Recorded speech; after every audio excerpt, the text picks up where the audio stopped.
My name is Peter Jenkins. I run a full-time YouTube channel online, otherwise known as the Slab Train, and I've been playing Forza for about 5 to 7 years now.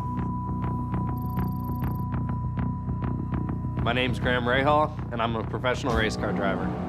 I'm pretty excited to be the first gamer to actually be racing in the 2018 Honda Civic Type R. We're going to be putting down some laps in-game and then seeing how Rahal does on the actual track.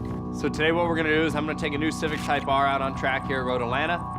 We have a mixed reality windshield in there, which will allow me to see the ghosted image of the lap that was done on Forza.